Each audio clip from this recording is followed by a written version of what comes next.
Have you seen a big difference, Travis Man, from playoffs to this training camp?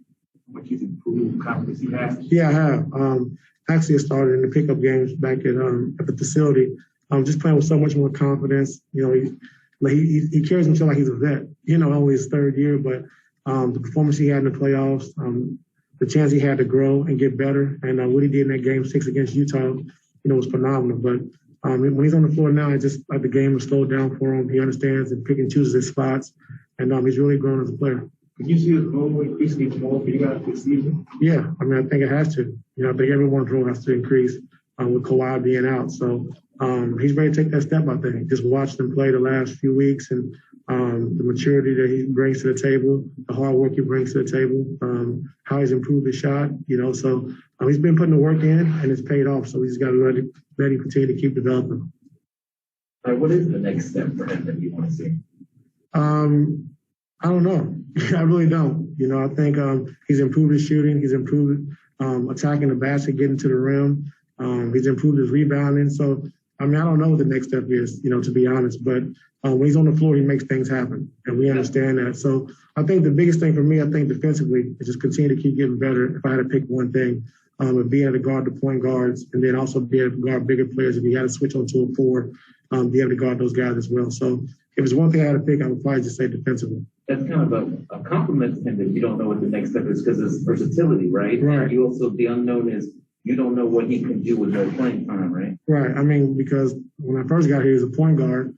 And then last year he was a 3, then he was a 4. Then in the playoffs he played the 5. So, you know, just put him on the floor, he's going to make something happen. So that's a good thing to have. Terrence mentioned he didn't really watch Game 6, that 39-point game. And I just was thinking, like, how much of last season have you watched, both this week in camp and just the offseason when you're ready? Not a lot. I just kind of wait. I'm probably going to take a look at it at some point. But, you know, when you lose, it's hard to go back and watch, you know. So, you know, the Phoenix series, you know, I can learn a lot from that series. I think our guys can learn a lot from that series as well. But Utah as well. You know, we played well. We was able to adjust and do some things differently. And I think our guys have grown from this. So I'm going to take a little time off some more. I'll do all the watching it, but I'm going to get back to watching that Phoenix series because I really want to lock in on them.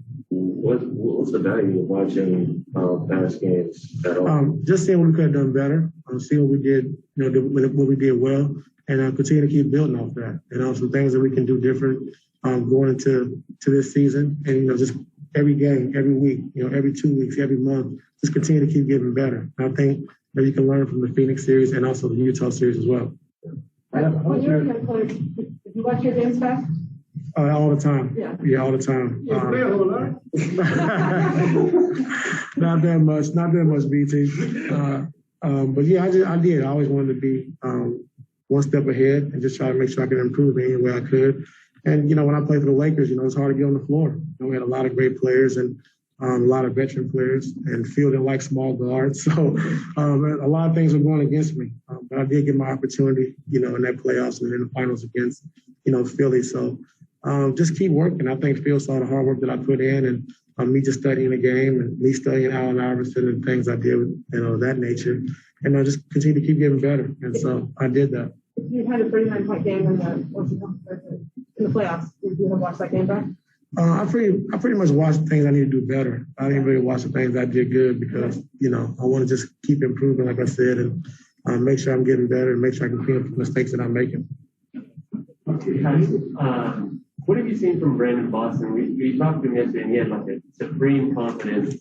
Said nobody could guard him one-on-one, and he said that, huh? What do you see from him? Well, you heard what you said. He's very confident. He's a confident player, young player, but he is talented. You know, he can score the basketball, and we just got to keep working with him defensively, just defensive position. You know, moving his feet. You know, certain techniques that he has to get better at. But like you said, offensively, he's been doing pretty good. You know, scoring the basketball, getting to where he wants to get on the floor, and so we'll see. So Mary, to close out with Shane Young. What's the player-coach relationship? How has that evolved over your coaching tenure when it comes to things like allowing guys to stay with him at like the ball more, or different sets and stuff like that? Like how has that relationship evolved with players for you over the years? Like as far as talking to the players? Yeah, communication. I mean, you always want to make sure that, the guys are getting in their sweet spots or where they want the basketball. So, whatever you got to change or tweak to make sure the guys are comfortable on the floor, you want to do that. So I'm always open for that. Are those conversations where it's like, you think it might be better if you shot that way? Or like, how does that? I mean, I go to the guys, like our scorers, PG, Marcus, Kawhi, Reggie, certain plays or certain spots they want the basketball. Then I just try to make sure I can get those guys there and incorporate it into our offense. So I'm open for that at all times. And we'll close out with Shane Young. Hey, Ty, great to see you. How's it going? Good, how you doing? Good, can't complain. With Luke potentially taking on more offensive usage this year, I'm curious, what does that look like from your perspective? Is that more DHOs, having him catch on the move to get downhill, or is there something else you have in mind? A combination of both of those, but a little bit more. We're working on a lot of stuff, now just split actions, moving out the basketball. We have a thing we call find Luke or hunt Luke, where he can come off either side and just kind of play the game, and we're just looking for him. So, he's been playing well, very confident. I like what he did, at the end of last season in the playoffs, just being aggressive. And, he's going to be big for us this season. Do you feel like he's embracing that role more this year, or do you think that that's something that he's inviting?